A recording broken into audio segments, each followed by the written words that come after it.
എല്ലാവർക്കും വിനീത നമസ്കാരം. ശ്രീമദ് ഭാഗവതം ദശമസ്കന്ധമധ്യായം 3 ശ്ലോകം 24, 25, 26, 27, 28 5 ശ്ലോകങ്ങള് ഇന്ന് നമുക്ക് നോക്കാം. വസുദേവരുടെ സ്തുതി കഴിഞ്ഞപ്പോ ദേവകി ദേവി ഭഗവാനെ സ്തുതിക്കണം. ശുക്ലാംബരധരം വിഷ്ണും ശശിവർണം ചതുർഭുജം പ്രസന്നവദനം ധ്യായേൽ സർവവിഘ്നോപശാന്തയേ ഗുരവേ സർവലോകാനാം ഭിഷജേ ഭവരോഗിണാം നിധയേ സർവവിദ്യാനാം ദക്ഷിണാമൂർത്തി നമഃ. ഗംഗണപതയേ നമഃ. സംസരസ്വത്യേ നമഃ.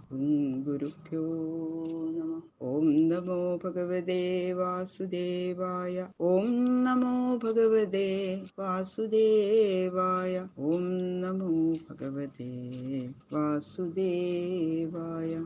ദേവക്യുവാച രൂപം യത്തൽപ്രാഹുരവ്യക്തം തമാദ്യം ബ്രഹ്മ ജ്യോതിർനിർഗുണം നിർവികാരം സത്താമാത്രം നിർവിശേഷം നിരീഹം സ ത്വം സാക്ഷാൽ വിഷ്ണു അധ്യാത്മദീപ.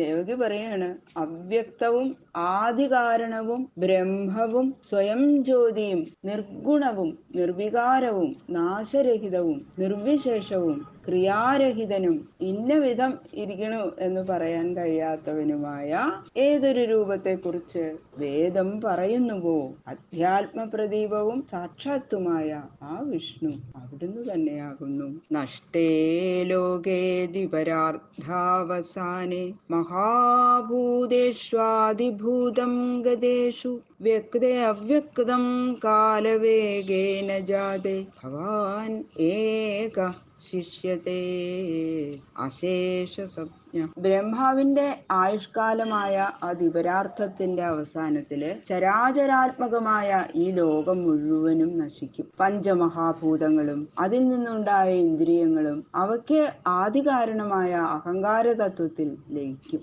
ഈ അഹങ്കാര തത്വം കാലവേഗം കൊണ്ട് വ്യക്തം എന്നുപേരുള്ള മഹത്തത്വത്തില് ലയിക്കും. അപ്പോ അവിശേഷം എന്ന സംജ്ഞയോടുകൂടിയ നീന്തിരുവടി ഏകൻ മാത്രം അവശേഷിക്കുന്നു.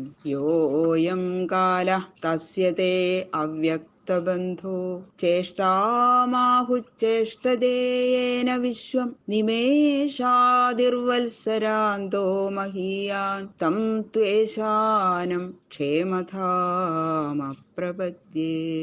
കാലവും അങ്ങയുടെ അധീനത്തിലിരിക്കുന്നു എന്ന് പറയാണ്. പിന്നെ സർവവും ലയിച്ചിരിക്കുന്ന പ്രധാനത്തെ ബോധിപ്പിച്ച് ലോകത്തെ വീണ്ടും സൃഷ്ടിച്ചും രക്ഷിച്ചും സംഹരിച്ചും കൊണ്ട് ക്രീഡിക്കുന്ന ഹേ അവ്യക്തബന്ധോ, ഹേ അവ്യക്തബന്ധോ. നിമിഷം മുതൽ വത്സരം വരെയുള്ള കാലത്തെ ആവർത്തിച്ച് ദിപരാർത്ഥം എന്ന ബ്രഹ്മാവിന്റെ ആയുസ് വരെ വർദ്ധിക്കുന്നു.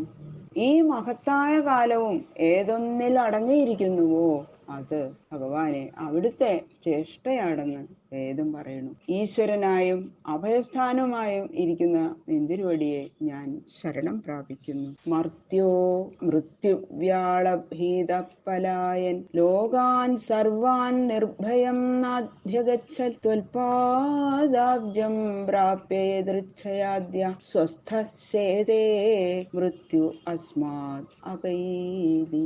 മനുഷ്യൻ മരണമാകുന്ന സർപ്പത്തെ ഭയന്ന് അതിൽ നിന്ന് രക്ഷപ്പെടാനായി സമസ്ത ലോകങ്ങളിലും ഓടുന്നു.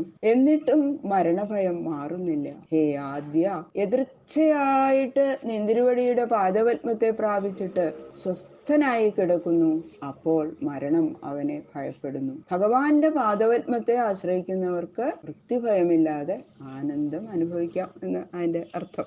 സത്വം ഘോരാത് ഉഗ്രസേനാത്മജാം നഃ ത്രാഹിത്രസ്താൻ ഭൃത്യവിത്രാസഹാസി രൂപം ചേദം പൗരുഷം ധ്യാനധിഷ്ണ്യം മാ പ്രത്യക്ഷം മാം സദൃശാം കൃഷിഷ്ഠാഃ. ഹേ ഭഗവാൻ, ഭഗവൻ നിന്തിരുവഴി ഉഗ്രസേനപുത്രനും ഭയങ്കരനുമായിരിക്കുന്ന കംസനെ കൊണ്ട് ഭീതരായിരിക്കുന്ന ഞങ്ങളെ രക്ഷിച്ചാലും അങ്ങയുടെ ഭൃത്യരുടെ സർവ്വഭീതിയായി നശിപ്പിക്കുന്നവനാണ്. ധ്യാനിക്കാൻ യോഗ്യമായും ചതുർഭുജാതി ലക്ഷണങ്ങളോടും കൂടിയ നിന്തിരുവടിയുടെ ഈ രൂപത്തെ സാധാരണ മനുഷ്യന്റെ മാംസചക്ഷുഷുകൾക്ക് വിഷയമാക്കി തീർക്കരുതേ എന്നതാ പ്രാർത്ഥിക്കണു ദേവകീ ദേവി. ബാക്കിയുള്ള ശ്ലോകങ്ങള് നാളെ നോക്കാം. സർവത്ര ഗോവിന്ദനാമ സങ്കീർത്തനം ഗോവിന്ദ ഗോവിന്ദ.